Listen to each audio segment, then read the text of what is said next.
Amen. La Bible dit qu'il a tant aimé le monde qu'il a envoyé son Fils unique. Il a donné. Amen. Il a donné son Fils afin que quiconque croit en lui ait la vie. Donc, ce n'est pas une histoire de prière des hommes.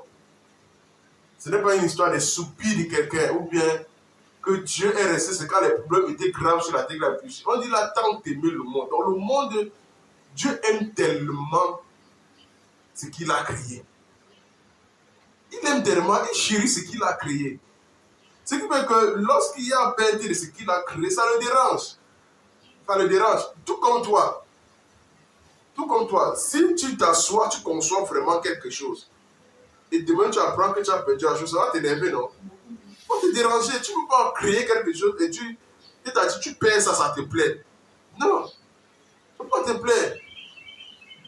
C'est pourquoi, je vais vous prendre un exemple. Vous savez, lorsque les voitures ont été créées, il y a ce qu'on a prévu dans les voitures. On a dit, la voiture est bien, c'est vrai. Mais il peut y avoir des accidents sur les voitures, avec les voitures. Ce qu'on a prévu, c'est qu'on a dit, bon, il faut qu'on mette les airbags. L'airbag, c'est pour prédire le choc violent qui peut venir dû à la voiture, chez un être humain. Donc, ça va amortir un peu. C'est vrai, ça peut t'évanouir, mais ça amortit quand même le choc. Parce que, vous savez, s'il n'y a pas de airbag, quand vous voyez une voiture pas airbag et qu'il y a accident, vous voyez les dégâts, on ne remarque même pas la personne. Dans le airbag, au moins, amortit le choc. Donc, vous voyez que l'homme blanc, à l'intérieur de sa conception, a prévu, c'est-à-dire un plan B, pour l'homme de s'en sortir à l'intérieur. Donc, c'est un peu comme ça que quand Dieu, lui, il conçoit sa chose, il sait que le monde, c'est un endroit ténébreux. On dit que la terre était informe, on dit qu'il y avait les ténèbres. Dieu est au courant de ça. C'est pas comme si c'est quand l'homme est arrivé sur la terre qu'il a compris que, hey, donc il y avait la source sur le monde. Ce n'est pas ça. Dieu était au courant de ça. La Bible dit, donc dans Genèse, on dit la terre était informe. On dit Dieu créa le ciel et la terre. On dit la terre était informe et vide. Informe et vide. On dit qu'il y avait les ténèbres.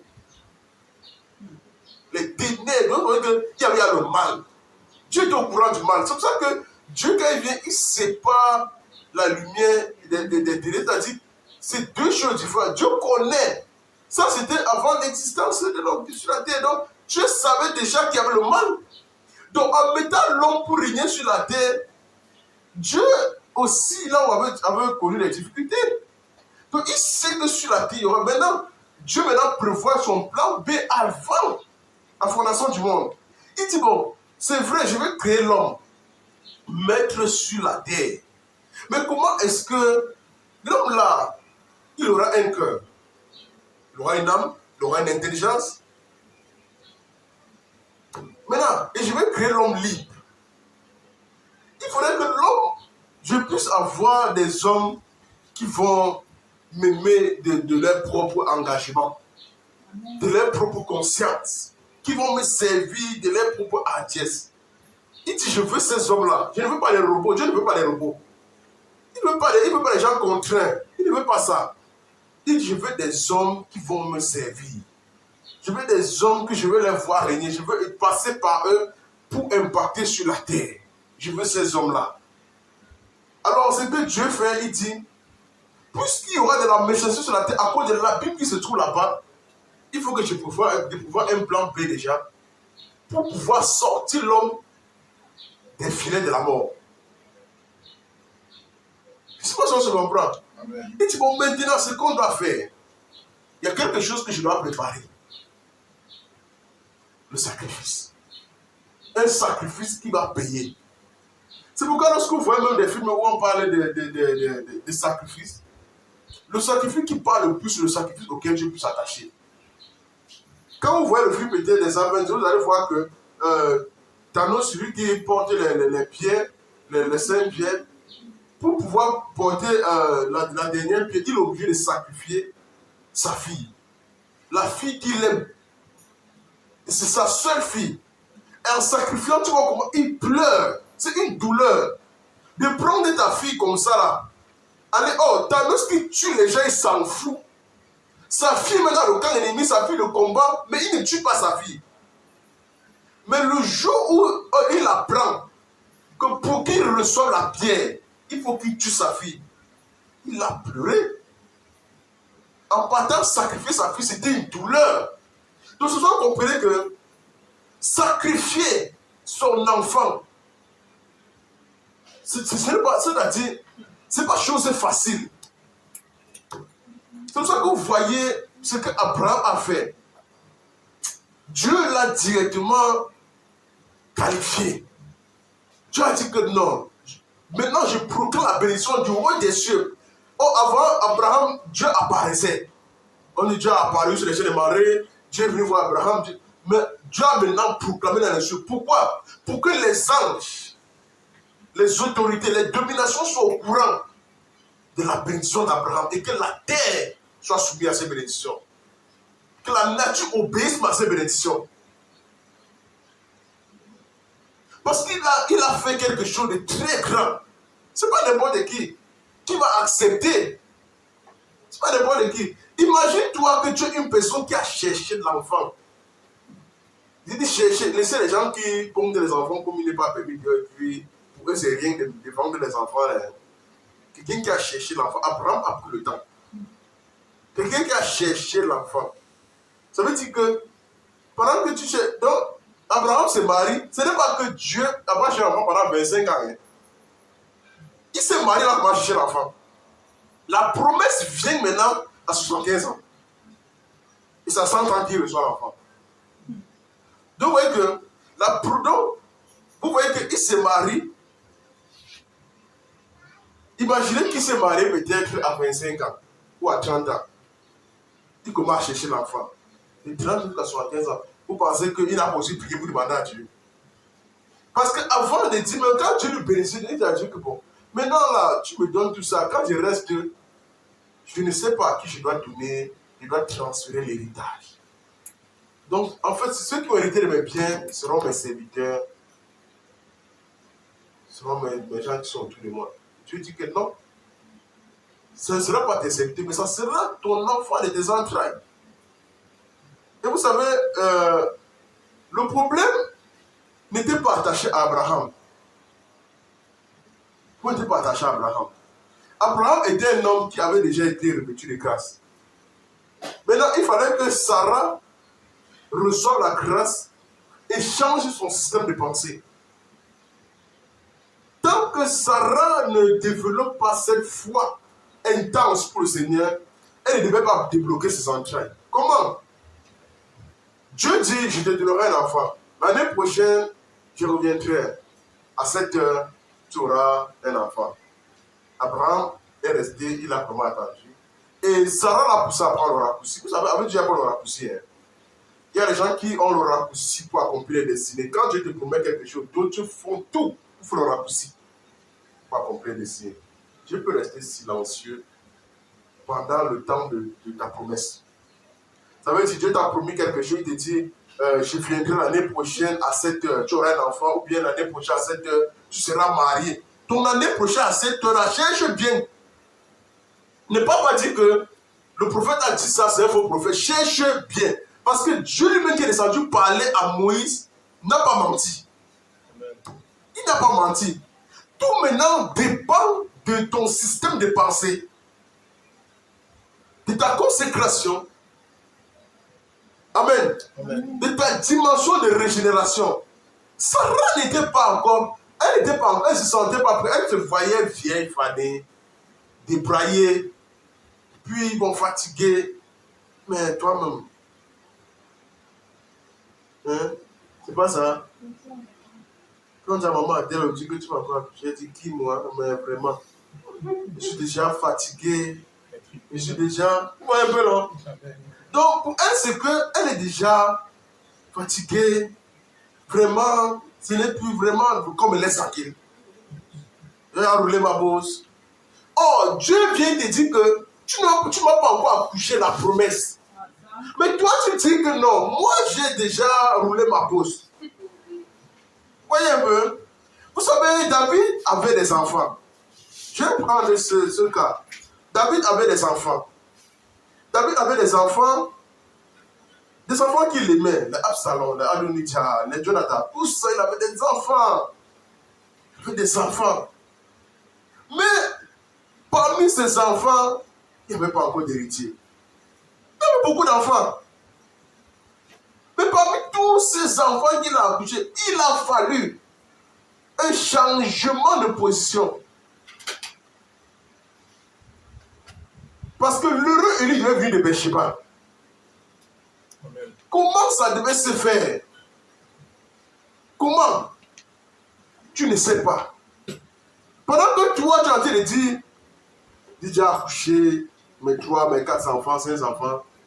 Non, ma part, c'est bon, non, l'accouchement là. Je viens te dire, je n'ai pas encore terminé avec toi. Parce que de toi doit sortir un roi. Amen. Il dit à David, un roi doit sortir de toi. Mais David lui dit que, mais, moi j'ai accouché, il y a des enfants, il y a des rois là, choisis un roi là-bas. Dieu va lui dire qu'un roi doit sortir. Et ce roi, c'est Salomon. Salomon n'est pas encore né. Salomon n'est pas encore né. Il faut accoucher Salomon. La première fois que Bathsheba conçoit, Dieu récupère l'enfant.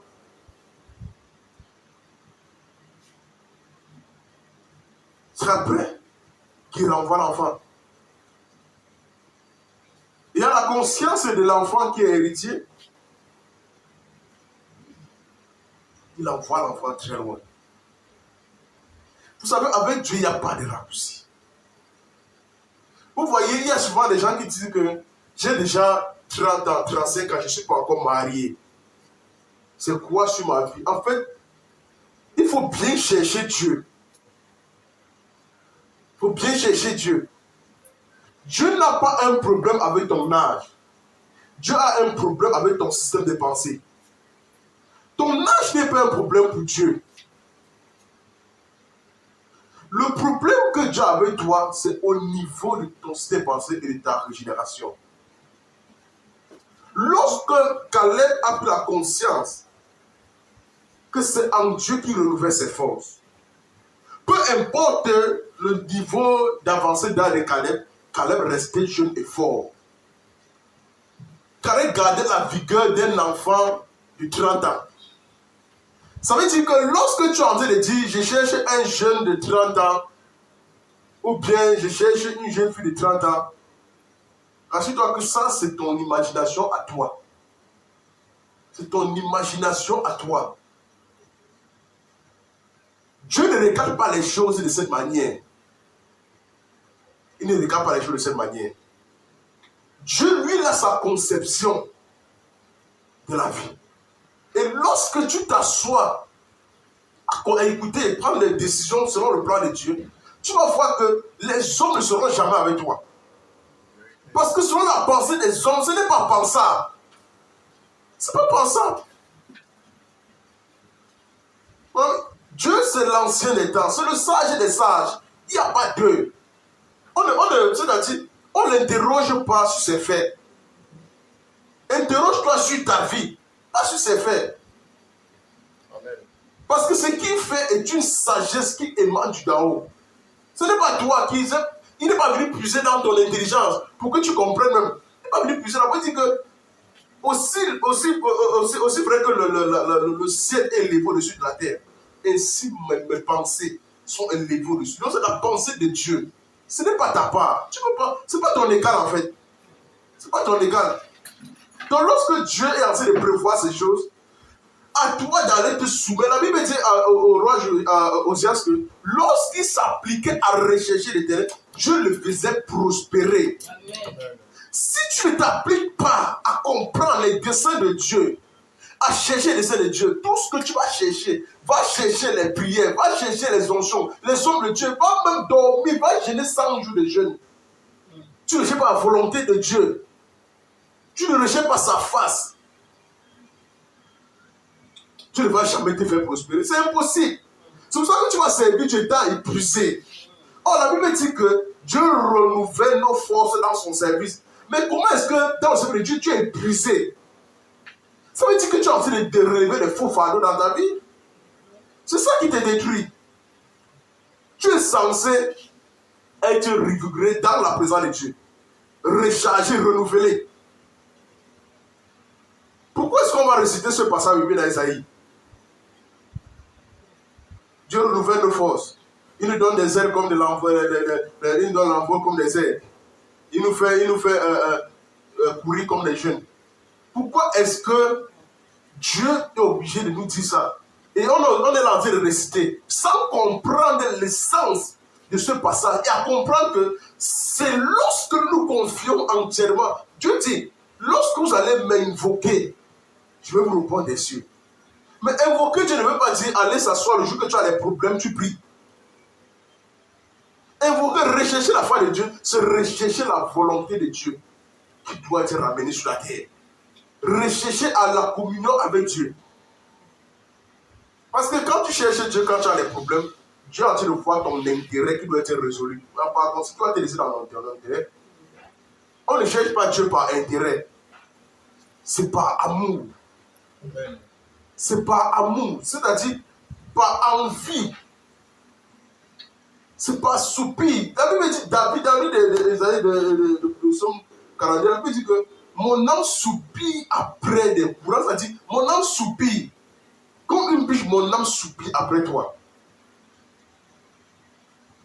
Mon âme soupire. C'est le soupir qui déclenche, c'est-à-dire le zèle et la foi pour chercher Dieu. Tant que tu n'as pas le soupir, tu ne peux pas. Tu ne peux pas. Amen. Vous savez, il y a des choses dehors. Tu peux rester. Si tu n'as pas réellement envie, tu ne peux pas manger. Vous savez, ici, là, tout le monde aime le poisson, non? Poisson brisé, non? Est-ce que vous savez que si on te donne le poisson le jour que tu n'as pas vraiment envie, tu ne vas pas savourer comme le jour que tu as envie? Le jour que tu te lèves comme ça, tu dis que je peux acheter un poisson à la poissonnerie. Je rentre, je fais ça, je mange. Le jour là, tu vas savourer plus que quand tu arrives seulement te surprendre avec un poisson. Vous savez ça, hein? Parce qu'il y a d'abord le soupir qui venait, tu commences à nourrir ça. Vous savez pourquoi les gens étaient tellement bons à l'époque? Avec nous les enfants, c'est parce que on sait que le jour il y aura le poulet. Le jour il y aura le maquereau. Qui n'a jamais, qui ne connaît pas l'histoire? Le jour là il y aura le riz avec les carottes. Ce n'est pas ça. Tu commences à nourrir l'envie. Ça veut dire quoi? Quand on donne les pouletins, le soir là quand tu rentres,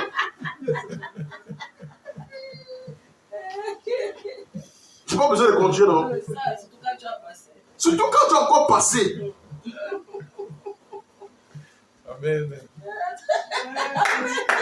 Non. Regarde.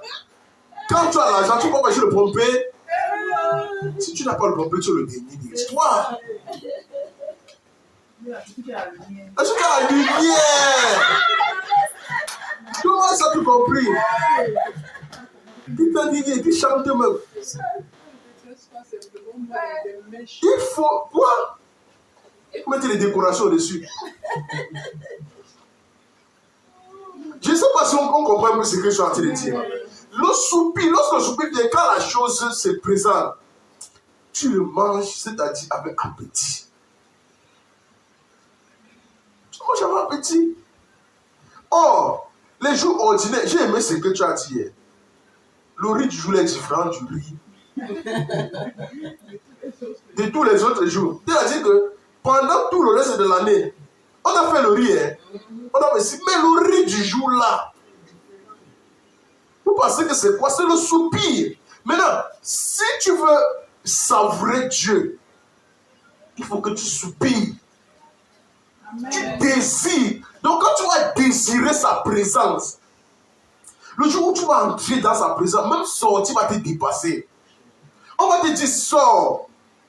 Comme les deux qui sont dans la présence, les mains sur la mort, on va te dire tu vas m'oublier que le temps est ici. Pourquoi? Parce que Quand tu es la présence de Dieu, le temps s'arrête. Ça s'arrête, c'est-à-dire pour toi-même, tu t'as dit, Jésus s'assoit avec les disciples, il fait 3 jours de prédication. Les gens sont assis en train d'écouter, même le temps est passé, ils ne sont pas rendus compte. C'est quand Jésus finit ses lèvres que les gars se rendent compte qu'ils ont faim. Oui, se rendent compte qu'ils ont faim. Mais si on te dit, vrai, c'est faire 2 jours de prédication, non. Il faut qu'il y ait l'ambulance devant la voie qui est là. Parce que 2 jours là va te tuer. C'est à cause de quoi? C'est le soupir. C'est le zèle qui manque. C'est le zèle qui manque. Quand vous voyez les hommes ont payé le prix pour revêtir des onctions, pour revêtir des grâces, vous pensez que c'était comment? Ils ont soupiré, ils se sont posé la question.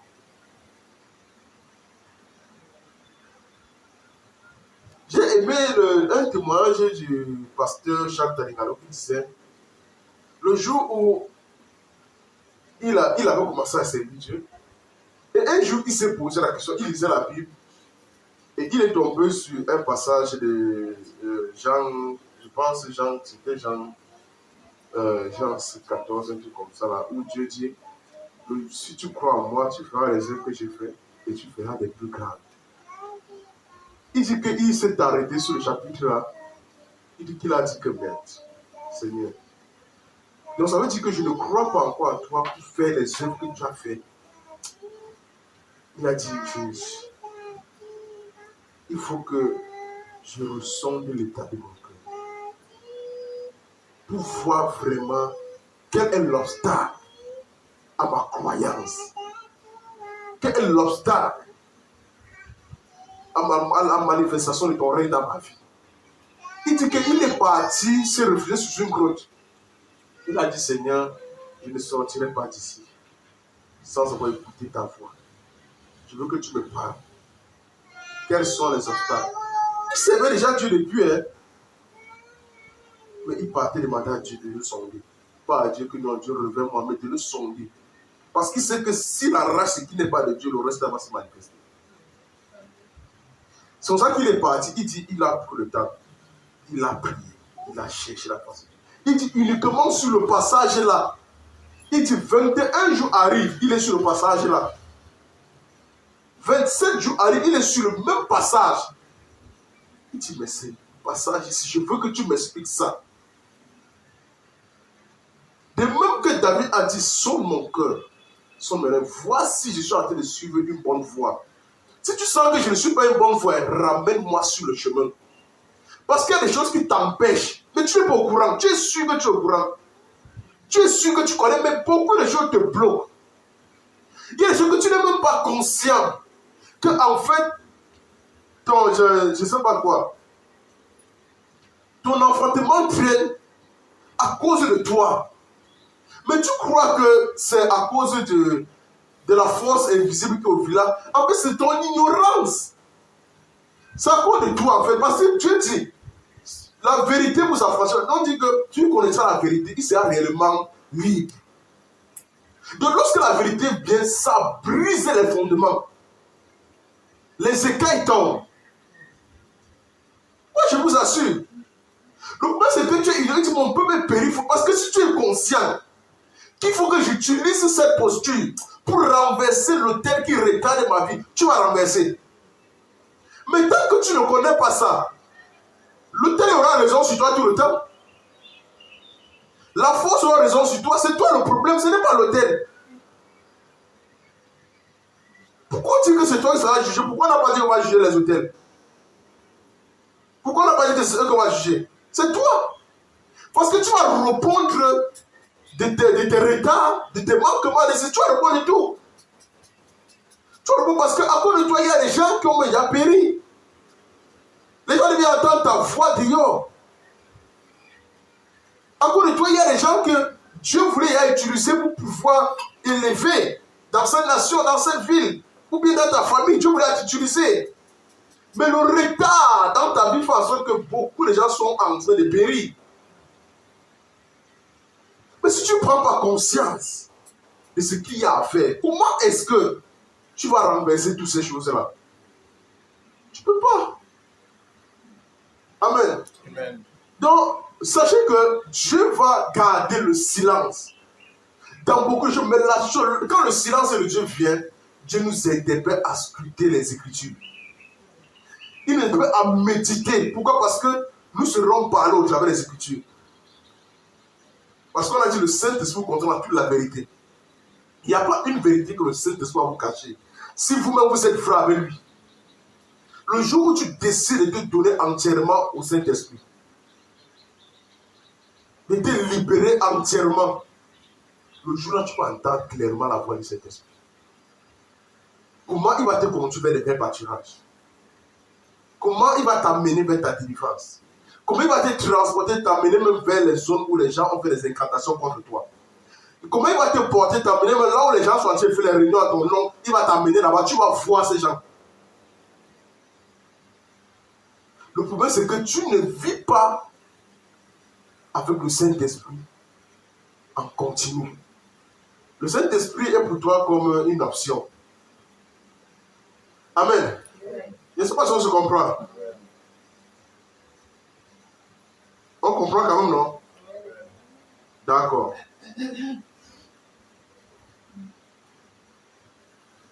Je vais vous parler du silence qui parle. Le silence qui parle. Est-ce qu'on se comprend? Est-ce qu'on est sûr ce que je suis en train de dire depuis? Amen. Vous savez, Dieu n'est pas... Vous savez, les gens sont souvent terribles. Les gens se plaignent souvent que mes choses ne font pas ici, mes choses ne font pas. Et pourtant tu pries Dieu, pourtant tu as l'église, pourtant tu fais cela. Tu n'entends pas Dieu sur ton problème, non? C'est ça, non? Est-ce que vous savez que Dieu vous parle dans ce silence? Amen. Nous sommes bien en fin d'année, non? Et en cette fin d'année, alors que nos cœurs sont en train de faire le bilan et que les prières semblent parfois suspendues, parce que ce qui est sur ton cœur en train de faire un bilan, tu restes, tu te dis, mais j'ai passé l'année-ci. Quand je regarde l'année, est-ce qu'elle est bonne? Quelles sont les faiblesses de cette année qui m'ont accablé? Quels sont les points que j'ai pu traverser? Quels sont? Il y a toujours un bilan que même si tu es négligent, comment il y a un bilan qui te revient comme à l'esprit et que tu veux faire. Lorsqu'un enfant passe toute l'année à l'école, en fin d'année, ce qui donne son résultat final, c'est son bilan. C'est pour ça que Dieu dit la fin du jour comme son commencement. Un enfant peut mal commencer l'année. L'enfant peut commencer. On dit que lorsque l'enfant commence l'année, il part à l'école pour mettre s'il a vu des moyens. Ne blâme pas l'enfant. Ne blâme pas l'enfant. La chose que tu as à faire, c'est de pouvoir corriger l'enfant. Ramener l'enfant à comprendre que l'enfant est meilleur. Ramener l'enfant à comprendre que l'enfant est plus que ça. Il peut faire plus. Si tu comprends que je peux faire plus que ça, je peux dépasser mes limites. Je peux aller plus loin que ça. L'enfant va repousser ses limites. L'enfant va repousser. Mais si tu tout le temps dis, feignant, nulard, zéro, tu ressembles à ta mère, tu ressembles à ton père, tu ressembles à ton grand-père, tu es zéro, tu seras même quoi dans la vie. Chaque fois que tu dis ça, tu es en train d'étouffer l'enfant. Tu étouffes. Et à la fin, même quand l'enfant va échouer, il va dire que mon père a un mauvais langage. Il va accuser même son père, il va accuser sa mère. Il va m'accuser ses grands frères, ses grandes sœurs. Parce qu'il va chercher un appât. Or, s'il avait été corrigé, encouragé, repositionné, il devait savoir que non, ma famille a tout fait pour moi. Parce que lorsque nous péchons, lorsque nous sortons des voies, Dieu nous ramène toujours. Peu importe le moyen. Dieu ne vient pas dire, donc tu es encore entré là-bas, il t'appuie encore la tête, donc tu es entré là-bas. Non. Pourquoi il dit sortez de là?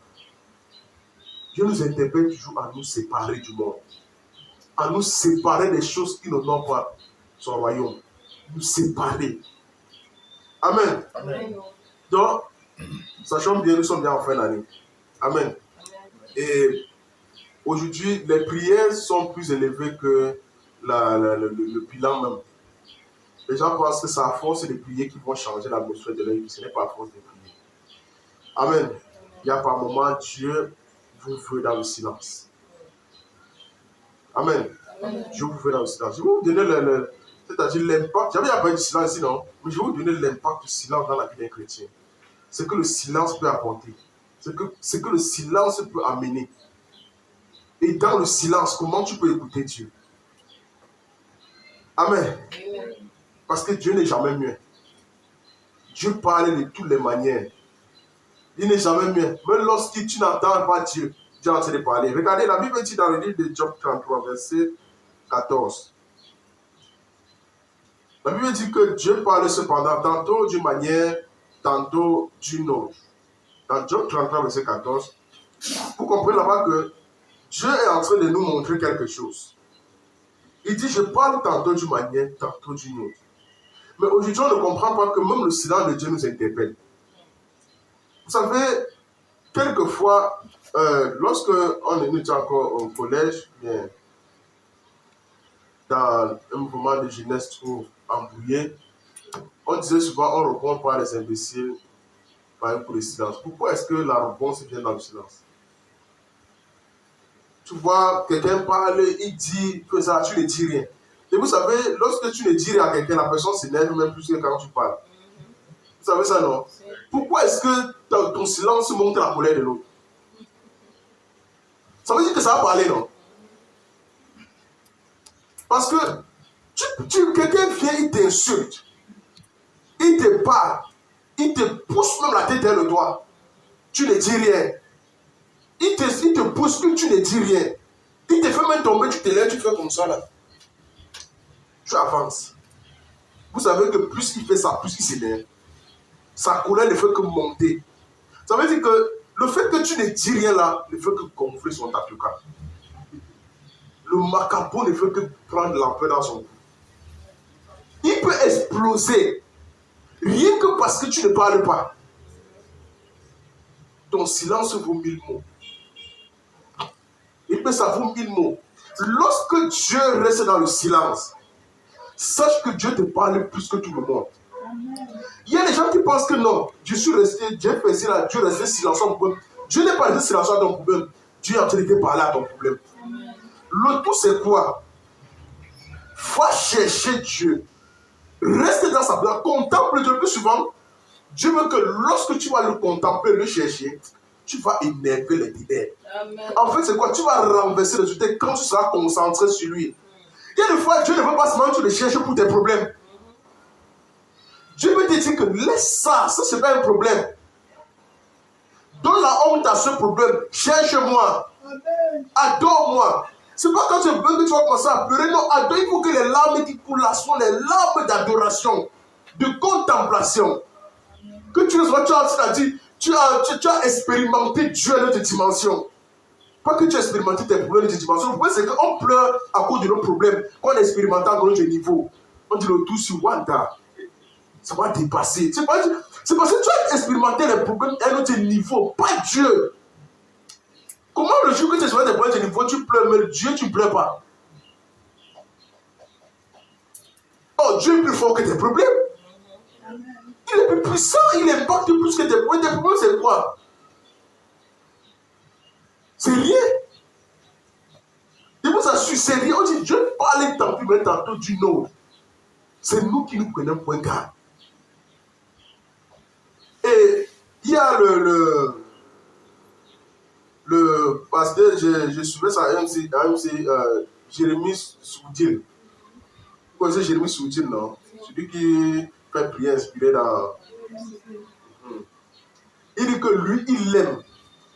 Il dit la période de sa vie qu'il l'aime plus. C'est quand il sent Dieu dans le silence. Il dit que c'est là-bas il dit que là, il comprend que Dieu l'interpelle dans les profondeurs. Tu sais que quand Dieu te parle trop, tu es seulement dans l'exécution. Tu es toujours en dehors, en train de faire cela. Mais le jour que Dieu ne te parle plus, Dieu te veut dans les profondeurs. Il dit que le jour où Dieu reste là au silence, il dit qu'il sent que Dieu veut qu'il parte encore plus en profondeur. Il dit creuse encore. Parce qu'à un moment donné, tu vas te sentir, tu vas te suffire. Dieu t'interpelle. Et pour moi, tu vas rester, tu vas voir que les choses que tu as fait dehors, ça commence à attirer trop de problèmes, ça a levé les résultats. Parce que quand tu fais les problèmes, ça lève les résultats. Ça lève les résultats, ça lève les problèmes. Quand tu pries pour les gens, là, c'est les problèmes, c'est les résultats des gens que tu soulèves. C'est les hôtels. Maintenant, les problèmes vont venir pour vous, ça va venir dans ta tête. Après, les problèmes sujets dans ta vie, tu ne comprends rien. Maintenant, lorsque tu ne comprends rien là, Dieu se tait. Il te dit maintenant, plonge. Entre dans les profondeurs.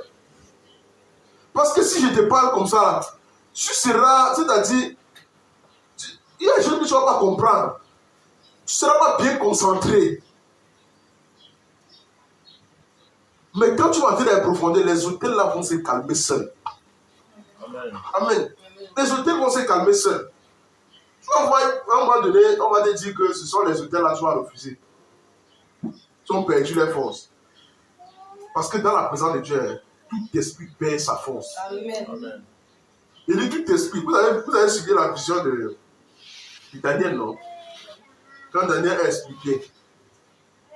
Regardez seulement dans la présence angélique d'un ange. C'est-à-dire céleste. Daniel voit dans la vision. Daniel perd les forces. Combien de fois la présence de Dieu? Tu penses que tu vas garder ton énergie? Daniel perd ses forces. On dit que, à la mention du nom de tout genou, il a dit que tout genou fléchit. La mention de son nom. Est-ce que tu crois en ce passage? Est-ce que tu crois que le nom de Jésus fait taire toutes les voix de ta vie qui viennent t'accabler?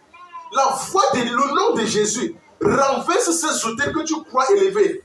La voix de Jésus aplanit les montagnes qui se dressent devant toi. La voix de Jésus renverse tous les géants de ta destinée. Est-ce que tu crois que la voix de Jésus, là, le nom de Jésus, est capable de faire ça pour toi? Comment c'est qu'aujourd'hui, on n'attache plus une importance à son nom? Moi, c'est le nom de Jésus aujourd'hui utilisé juste pour un moyen de nos chants. Ce n'est pas pour le chant. Nous devons l'élever dans notre âme, dans notre cœur. Le sanctifier. C'est vrai que lorsqu'on prononce Jésus, on doit se tenir à KO. Fais attention. Parce que c'est le roi de gloire. C'est ton père. C'est ton aîné. On dit le premier de la création. C'est lui. Il n'y a pas deux. Il n'y a pas deux. Amen. Amen. Je ne sais pas si on se comprend un peu. Amen. Donc ton problème là n'a aucune force devant le nom de Jésus. Donc tu dois voir ça dans ta conscience. Travailler ça dans ta méditation. Afin de savoir que lorsqu'on vient te dire, les voisins sont en train de comploter contre toi pour te tuer. Tu souris. Tu rends grâce à Dieu et tu rentres encore dans ton silence. Parce que c'est lorsque tu es silencieux que les voisins sont énervés. Vous savez, quand tu es calme, tu ne parles pas trop, c'est les gens ont peur de toi. Hein. Vous savez ça? Oui, il faut faire attention. Tu es plus craint que tu ne penses. Ce n'est pas parce qu'ils font le bruit, mais tu es plus craint que tu ne penses. Ton silence fait en sorte que les gens ne connaissent pas par où t'attaquer. Mais quand tu parles, on cherche là où, on cherche ta faille. On veut que tu t'ouvres. On veut que tu exprimes. Mais quand tu n'exprimes pas, on ne sait pas où attaquer. Sachez que votre silence est très précieux. Et vous n'exprimez pas toujours partout. Laissez les gens même vous accabler, ne vous exprimez pas. Ce n'est pas parce qu'ils parlent qu'ils ont raison. Ce n'est pas parce qu'ils se dressent pour parler qu'ils ont raison. Non.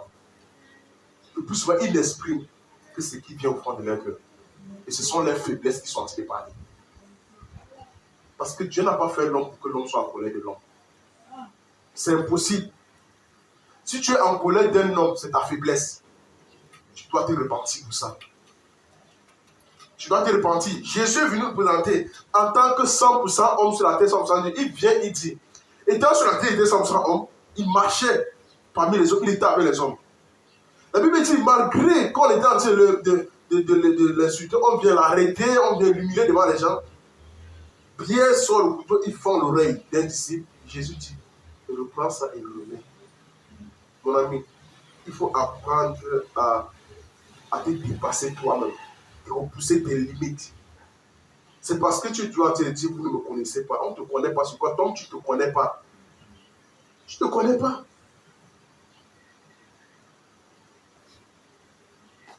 C'est pas parce que les gens t'accablent, les gens pensent que tu as accusé Jésus. Ce n'est pas Belzébuth qui est en train de chasser. Ce n'est pas ça. Que ce n'est pas Belzébuth qui chasse les démons, non. Il a dit que mais si c'est Belzébuth, c'est qu'un royaume divisé de lui-même, lui, ne peut subsister.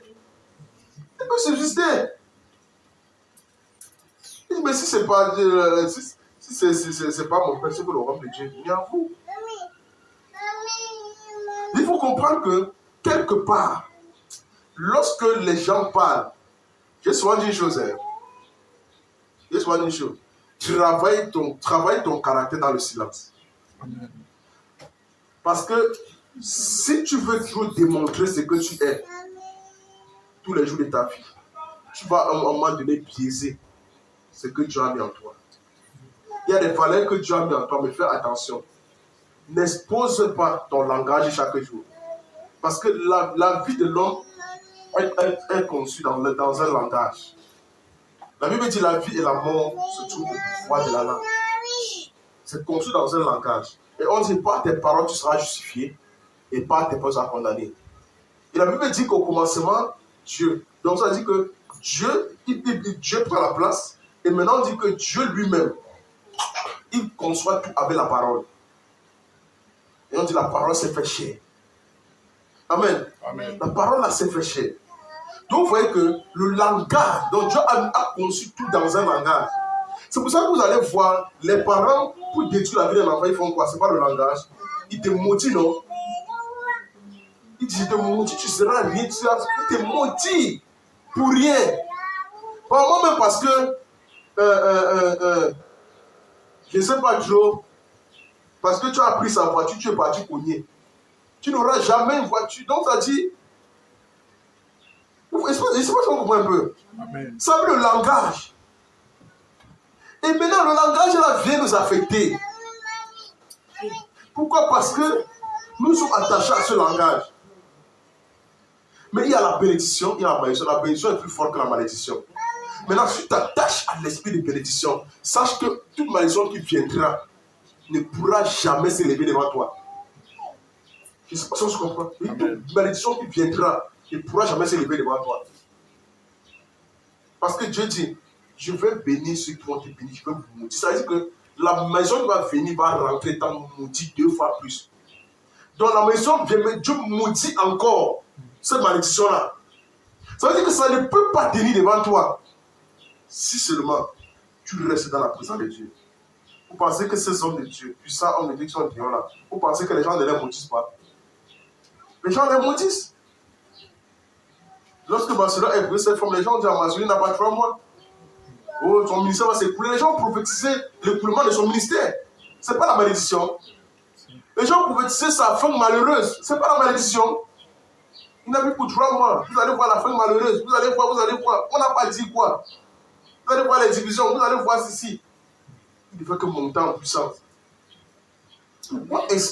Pourquoi s'attaquer à ce que Dieu a investi? On dit que quand Dieu met une parole dans ta vie, il dit, celui qui te maudira sera maudit. Ce n'est pas la blague.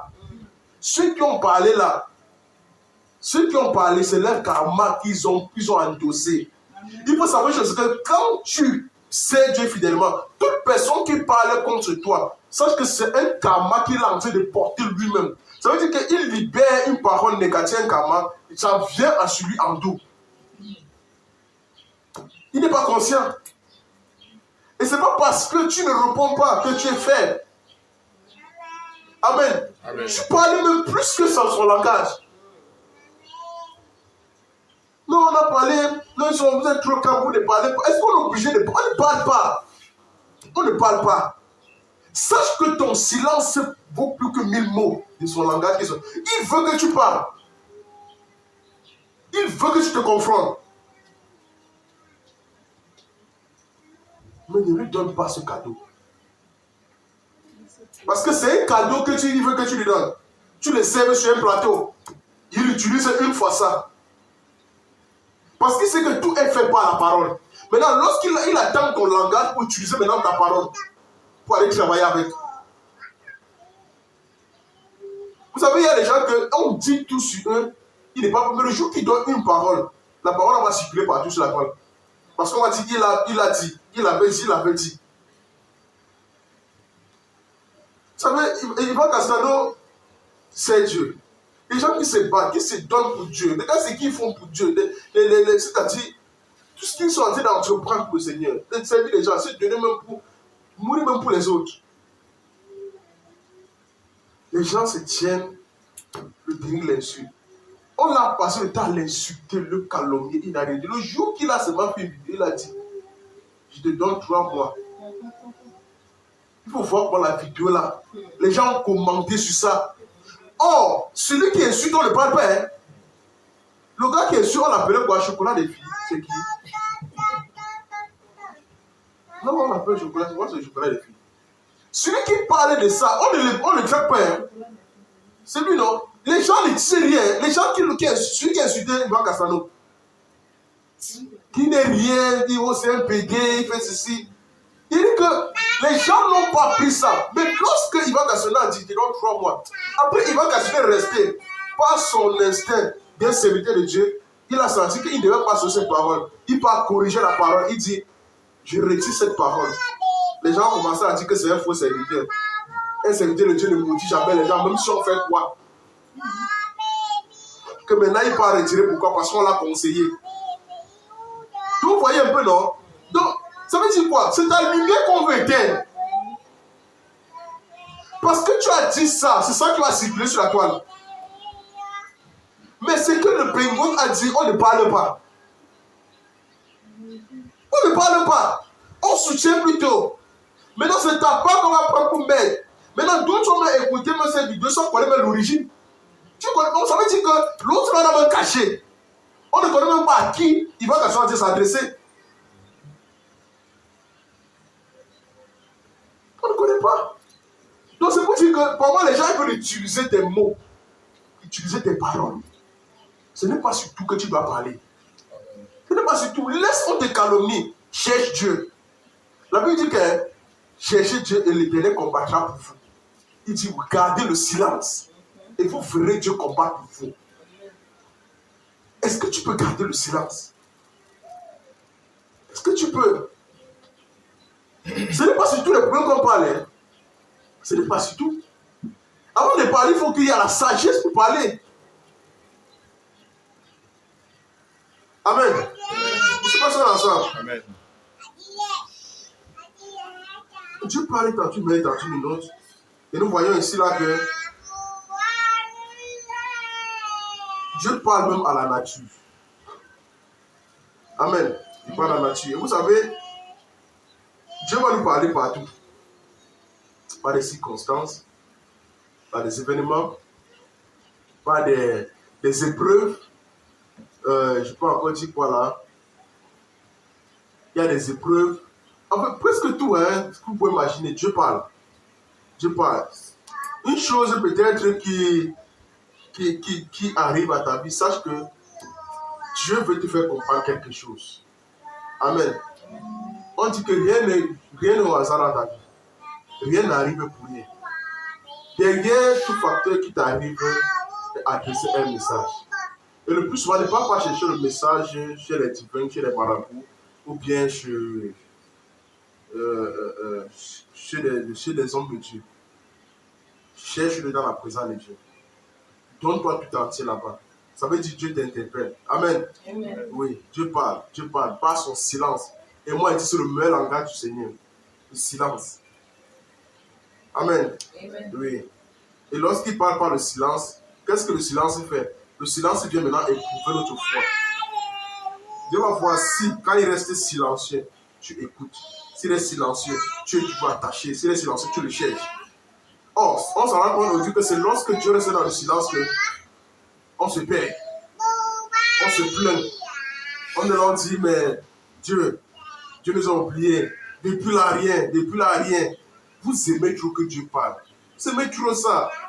Alors, soyez même contents. Soyez contents. Pourquoi? Parce que dans cette position-là, Dieu t'interpelle dans les profondeurs. Soyez contents. Amen. Amen. Donc, lorsque Dieu parle par le silence, il éprouve notre foi. Et c'est à ce moment-là que cela forme maintenant notre patience. Parce qu'à un moment donné, les enfants de Dieu ne sont pas patients.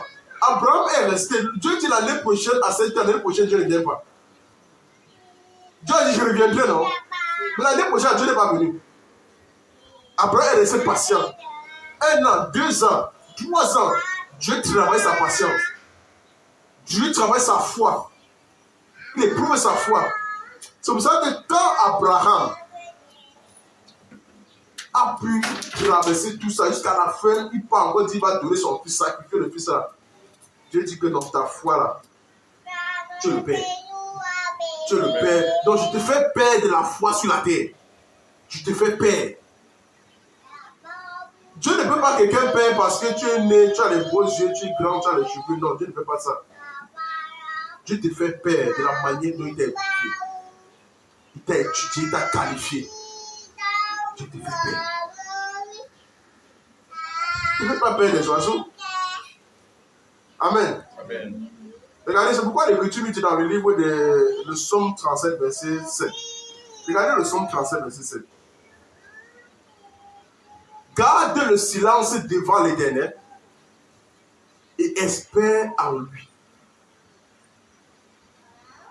Garde le silence devant l'Éternel et espère. Vous savez, espérer.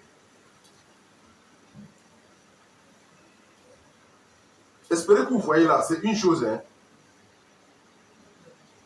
Vous savez ça? Espérer demande la patience. Regardez. Gardez le silence. Gardez le silence devant l'Éternel et espère en lui. On dit ne t'irrite pas contre celui qui réussit dans ses voies. Vous savez, on a trop d'irritation. Dieu nous observe. Et en cette fin d'année, on va voir qu'il y a des gens qui ont construit des belles maisons, tu n'as pas encore construit. Il y a des gens qui ont peut-être réussi dans leur commerce, toi tu ne l'as pas fait. Peut-être le business que tu as commencé cette année, ça a raté, c'est tombé. Et puis le business de ton voisin, ça marche bien. Et quand tu continues de regarder, tu te rends compte que ton ami à côté, il a peut-être acheté une nouvelle voiture, ou bien il a eu l'argent d'aller faire sa dot. Toi, tu n'as pas encore l'argent pour aller faire ta dot. Il s'est marié, l'autre s'est marié, il a déjà 2 enfants, un enfant, toi, tu n'as pas encore un enfant. En fait, beaucoup de choses te remontent. Tu dis, voilà mon petit frère. Le malade, il s'est marié. Il a accouché. Moi, ici. Voilà ma petite soeur là-bas. Elle s'est mariée. Elle a déjà 2 enfants. Moi, ici. Voilà tel là-bas. Est-ce qu'il a même consacré son projet au Seigneur? Non. Mais ça a marché. Est-ce que vous connaissez les voies par lesquelles il est passé? Est-ce que vous connaissez? Quand tu le connais, on dit tais-toi. Tais-toi. Ne prends pas les vies des gens pour faire des exemples dans toi. Ne prends jamais, n'utilise pas. Dieu dit ceci, garde le silence devant l'Éternel. Donc, ça veut dire, espère en lui, ça veut dire que même si la chose n'a pas marché pour toi à la saison-ci, espère en l'Éternel. Ma soeur disait, si je prends un jour de jeûne de 7 jours, je prie pour demander quelque chose à Dieu, et après 7 jours, Dieu ne m'a pas parlé, je recommence à prendre encore. 7 jours. Et il dit, je recommence. Ça veut dire quoi? Il continue d'espérer. Il prend encore. Et si tu n'as pas fait, il dit, je recommence encore. Il dit, certainement, Dieu va réussir mon cas. Mais ayant la bonne conscience. Pourquoi? Parce que en prenant un jeûne, prends le jeûne à la conscience que je cherche à rentrer dans sa présence, je cherche à admirer le Seigneur. Il veut communier avec lui.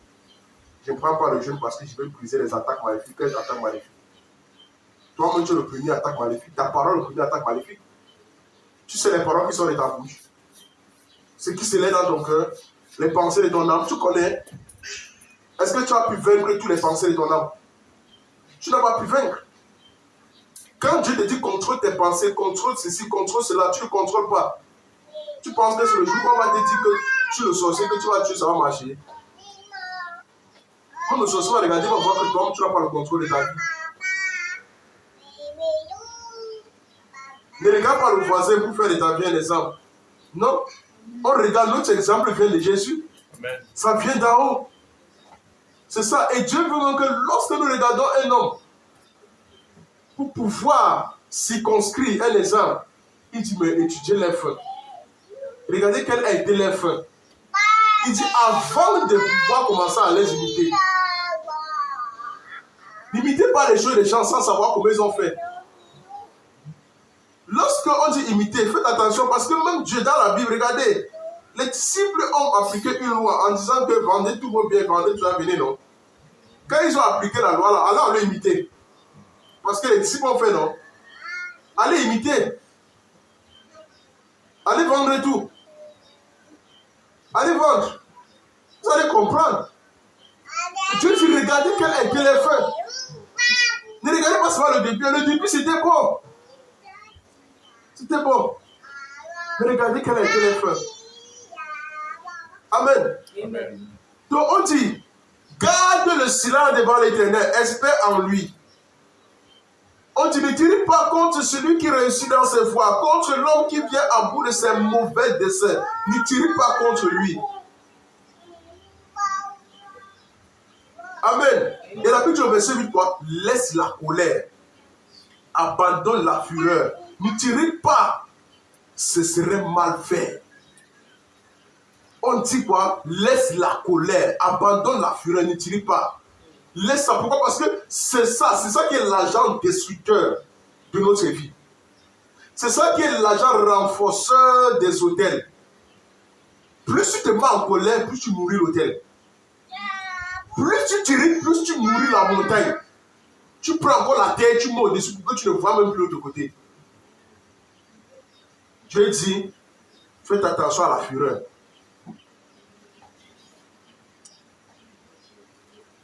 Alléluia. Amen.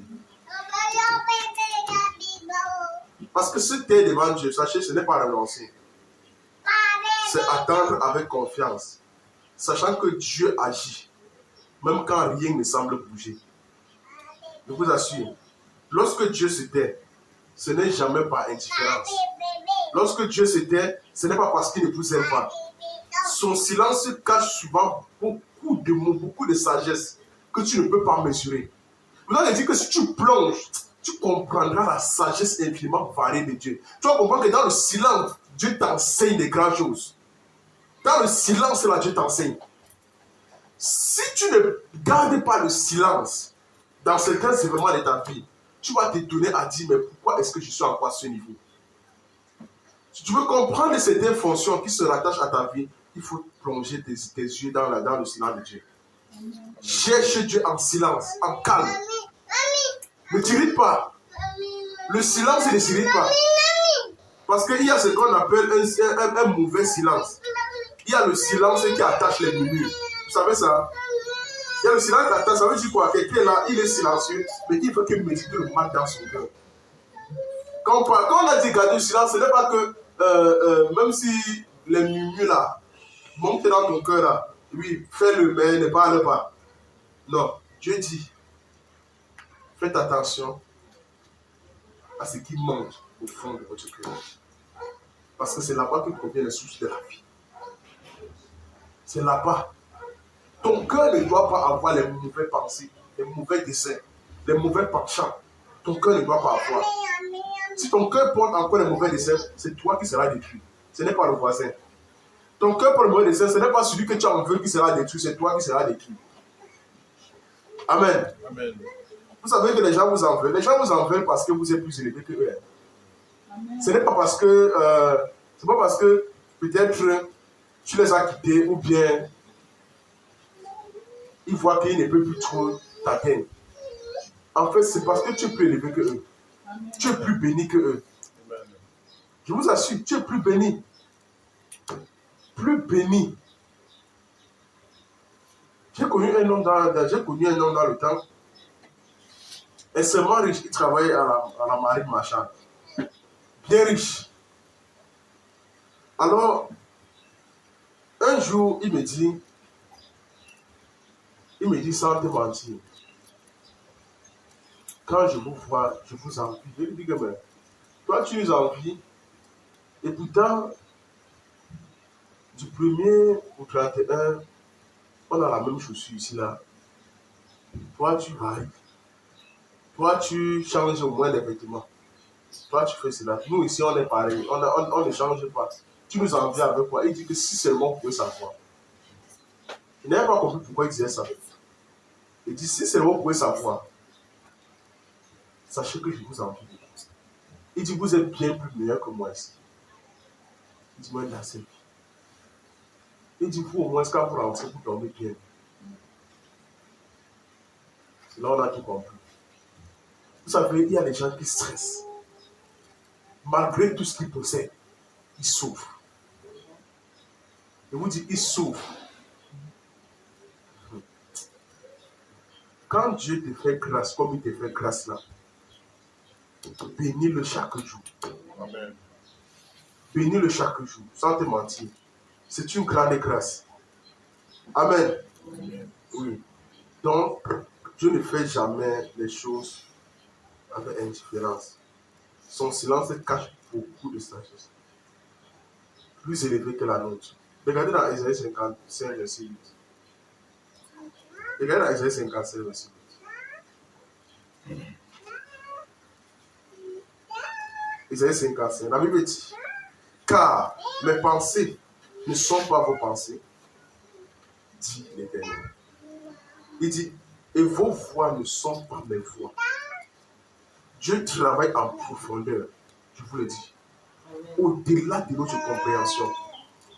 Nous avons des compréhensions immédiates, mais Dieu travaille au-delà de notre compréhension immédiate. Tu ne peux pas comprendre immédiatement les choses de Dieu. Dieu veut que tu parles dans les profondeurs.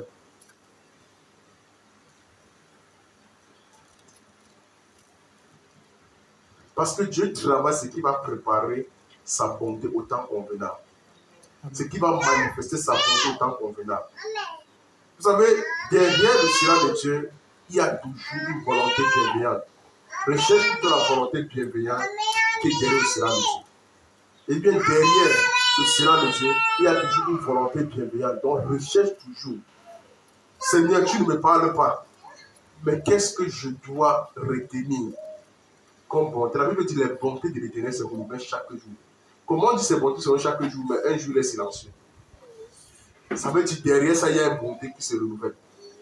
Recherche la bonté bienveillante de Dieu derrière chaque silence qui peut arriver dans ta vie.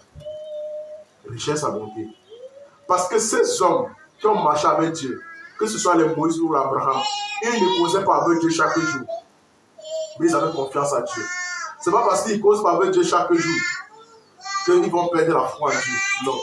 Ils ont gardé le cap, ils ont gardé la foi. Ils ont gardé le zèle. Ils ne parlaient pas à Dieu chaque jour. Ce n'est pas comme aujourd'hui qu'on a mis le Saint-Esprit, qu'on dit qu'on dira dans Dieu la vérité, et que par le Saint-Esprit, nous pouvons communier chaque soir, rentrer communiquer avec lui, s'exercer avec lui. Non. À l'époque, il n'y avait pas ça. Dieu venait parler. Après, tu vois, c'est les gens disent Dieu apparaît dans les chaînes de Mamré. Il parle à Abraham. Après ça, Abraham reste encore 1 an. Dieu ne dit plus rien. 2 ans, Dieu ne dit plus rien. 3 ans, il campe là-bas. Dieu ne dit plus rien. Vous pensez que si c'est toi, Dieu vient te dire, bon, laissez, si c'est toi, un prophète vient te dire, l'année prochaine, à la même heure, je viendrai et tu seras marié. L'année prochaine arrive, même la rencontre. C'est ça, non? Même la rencontre, il n'y a même pas encore eu. Voilà. Même la chevelure. Et même la chevelure, tu n'as pas encore vu.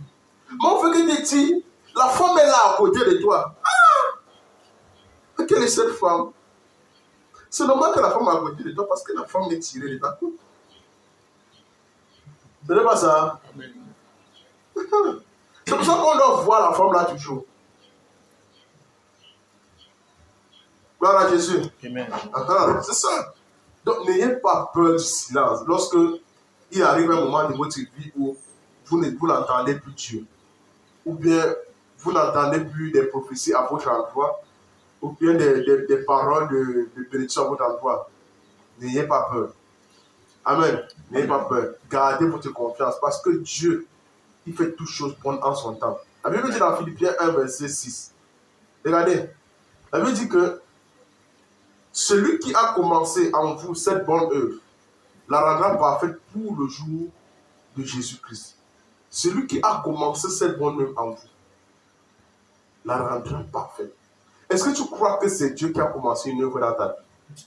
Est-ce que tu penses que c'est parce qu'il a gardé le silence cette année, ou bien pendant un mois, ou bien pendant une semaine, que tu penses que Dieu t'a oublié, t'a abandonné?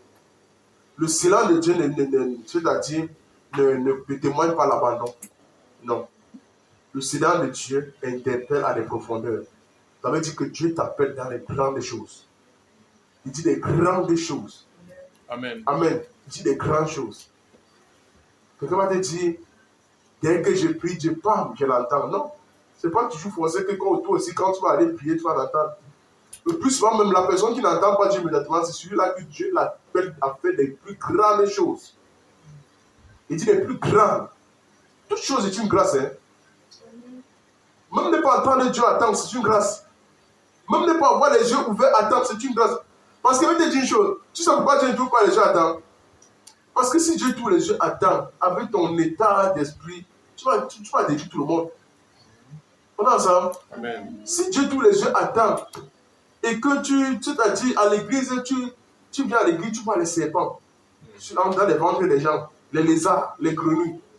Tu sais que tu peux sortir de l'église, tu ne viens plus. C'est ça. C'est pour ça que tu vas laisser, tu vas dire, maman, je ne savais pas que la fille a été comme ça encore le jour que Pédon fait sa délivrance. Au bout d'un tu étais avec un coco, Mako. Bon, est-ce que. Les gens ont dit que tu avais dit que tu devais faire. Après là, j'ai réfléchi encore. Et pourtant, c'est les moyens qui sont dépassés pour faire ce que tu voulais faire là. Tu as parlé un lézard, le WhatsApp fait partie. Comme WhatsApp fait partie, dès que ça devait arriver à l'étape là, on t'a appelé pour te dire que la grand-mère est malade, la femme malade est malade. On t'appelle pour te dire que l'oncle est décédé. Il faut que tu cours au village, il faut que tu parles gérer l'oncle. L'argent que tu avais prévu pour faire ça, tu dis bon, tu dis d'abord quand je vais revenir, maintenant quand tu reviens, il n'y a plus l'argent pour ça. Là, tu commences à dire que bon, même si je me suis mal à les carreaux, je peux me mettre les carreaux tant d'abord. Là où les gens commencent. Tout est dit, tu as parlé, elle les a entendus, il a envoyé WhatsApp. C'est pas parce que tu as dit que non. Je n'ai pas parlé ça à X ou à Y. Sache que, non, la personne peut ne pas avoir les mauvaises intentions, mais le lézard qui est en lui va envoyer WhatsApp. C'est pas ça que tu comprends. Tu peux parler à quelqu'un, mais il a vraiment les bonnes intentions. Hein. Pour ça, quand la moitié des choses qu'on fait n'est pas de mauvaises intentions. Tu peux parler à quelqu'un, la personne a vraiment les bonnes intentions. Mais le lézard qui est en lui, ou le magouillard là va envoyer WhatsApp. Il va envoyer, que tu le veux ou pas. Vous avez suivi l'histoire des trois pasteurs qui confessaient, non? Que l'un a confessé que son problème, c'est quoi? Non, les femmes.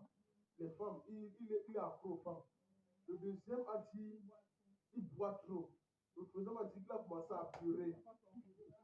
Le gars a dit que, ce que vous venez de me dire là, ce n'est pas de problème. Même si on prie pour moi, ça ne va pas marcher. Donc, ce ne sont pas des lézards. Donc, on lézard parce que, même si vous lui suppliez que gars ne parle pas, les gens disent avant de faire ce que vous avez fait. Les gens disent qu'on les trangle, c'est vrai. Hein? Donc, il va parler. Il y a des gens comme ça dehors que dès qu'il y a quelque chose qui se passe, ils ne croient que ce soir, vous allez voir ça. Hey, on t'a vendu. Directement, t'as vendu, non? Statut WhatsApp, statut Facebook. Dès que tu cliques sur Facebook, tu vois ça statut. Ah. Non, je veux me faire comprendre que nous devons beaucoup travailler dans le silence. Il y a des choses que tu n'es pas obligé d'exposer. Tu n'es pas obligé. Le monde que vous voyez, le monde est il y a trop de choses que tu ne comprends pas d'abord. Tu penses comprendre, tu ne comprends pas. Le monde est plus compliqué que tu ne penses. Regarde, pourquoi tu t'interprètes à ça? Vous savez, il y a beaucoup de choses qu'on n'a pas pu accomplir cette année à cause de notre vie. On a eu des projets, certes, mais nos bouches ont toujours témoigné des projets là où il ne fallait pas. Je ne sais pas si on se comprend. Oui. C'est pas pour rien que lorsque Dieu dit venez aujourd'hui, on va consacrer les projets, il dit écrivez, vous me donnez, ça reste dans le silence avec Dieu. Tu n'es pas obligé de parler à quelqu'un. Je ne sais pas si on se comprend. Ça reste dans le silence avec Dieu. Donc, Dieu, il prépare toutes choses dans le silence. Même lorsque Dieu va implémenter les grandes choses avec toi, Dieu il te prépare d'abord au moins minimum 3 mois sans que personne ne sache. Ça veut dire 3 mois passent comme ça, déjà les gens vont comprendre que tu as un projet que tu as commencé. Je ne sais pas si on se comprend. Parce que souvent, quand une femme est enceinte, souvent les 3 premiers mois là, les gens ne sont pas trop au courant. À moins que c'est elle-même qui a parlé pour dire que j'ai un retard. Les gens sauront qu'elle est enceinte. Et là, c'est facile d'aller attacher des ailes au village et puis l'enfant sort au 3e mois.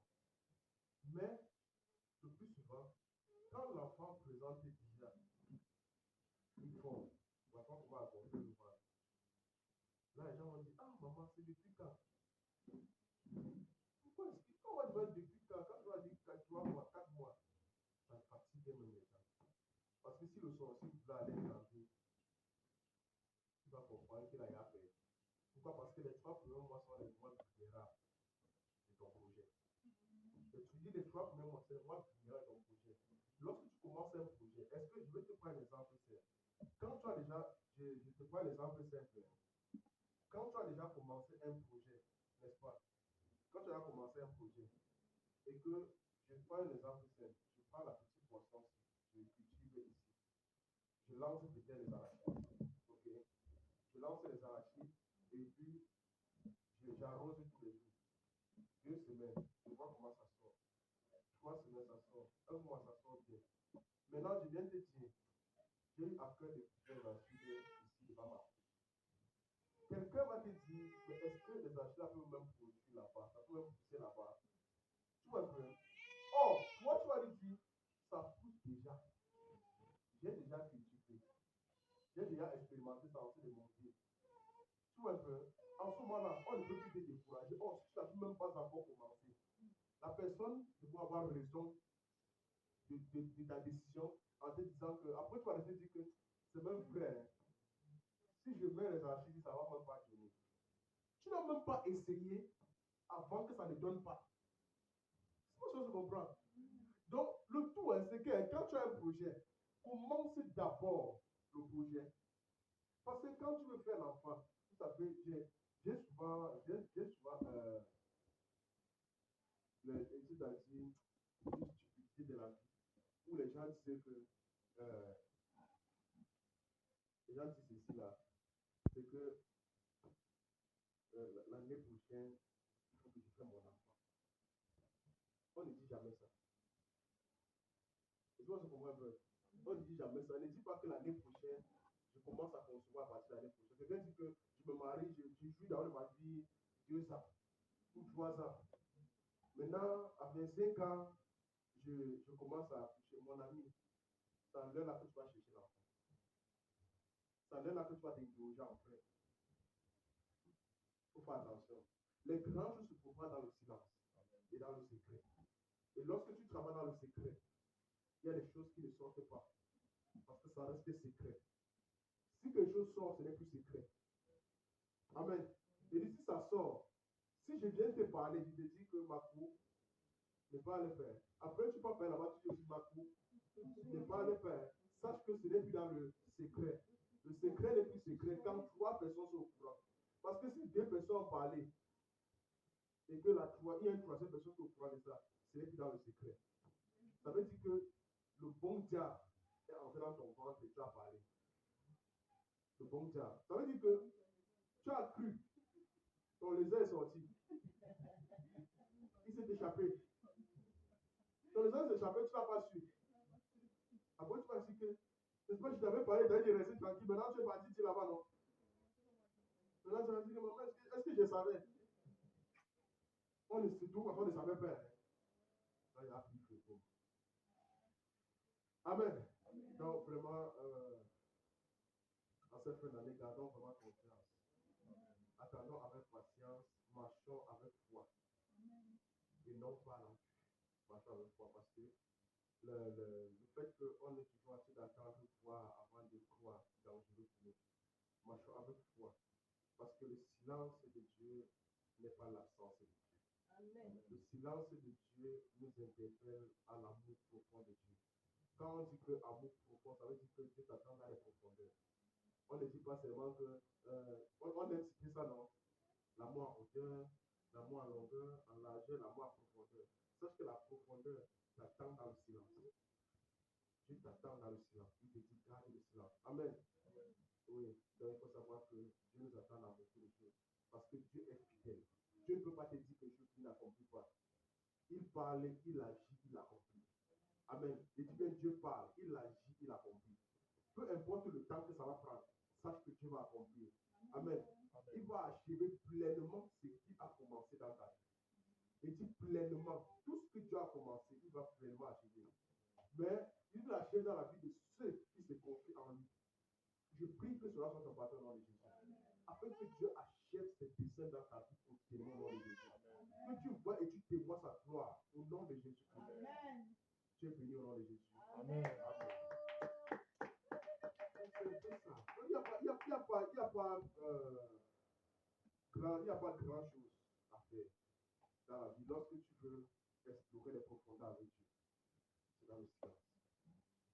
Dans le silence. Vous savez, lorsque l'avion veut monter, ça peut commencer à faire le bruit. Ça presse le vent, non? Et pour les gens, c'est pour le bruit. Si un enfant qui dit tomber, tu vas entendre le bruit. Tu vas entendre tout, non? C'est pas ça. Est-ce que tu vas entendre en route, comment il a lancé tomber? Tu vas aller entendre, non? C'est comme ça, la profondeur est dans le silence. La profondeur ne fait pas le bruit. C'est la hauteur qui fait le bruit. C'est la hauteur. Parce que je vais te dire une chose. Lorsque tu as la voiture et tu es en train de grimper une colline comme ça, le moteur va travailler dans. Maintenant, si tu as garé la voiture à hauteur comme ça et que tu n'as pas mis le frein en main, ça va faire le bruit. Tu vas se demander, hé, il t'a hé. C'est ça, non? Est-ce qu'on se trompe? La profondeur appelle le silence. Toute chose qui veut s'exprimer dans la profondeur travaille le silence de Dieu. Si tu ne travailles pas le silence de Dieu, tu ne peux pas explorer la profondeur de Dieu. J'ai pris que Dieu vraiment nous bénisse avec cette parole. Et que cela soit notre partage au nom de Jésus. Parce que cette année, nous devons réussir. On a tellement de grands projets, on a des choses à accomplir. Que Dieu nous bénisse au nom de Jésus. Amen. Amen. Amen. Père, nous te rendons grâce pour ce moment de partage de ta parole. Papa, tu nous donnes un temps précieux de passer à ta présence. En ce jour, Seigneur, que les hommes sont consacrés à toi comme une fête, comme un anniversaire qui ne s'attache pas à toi. Mais Père, nous prions afin que ce jour soit un jour, Seigneur, glorieux pour nous au nom de Jésus. Amen. Car, Seigneur, tu nous fais grâce de communier dans ta présence au nom de Jésus. Amen. Papa, nous ne serons nous séparer d'ici sans pouvoir parler de ton foi et de ton sang. Afin de sceller cette bénédiction, sceller cette parole et de vivre, Seigneur,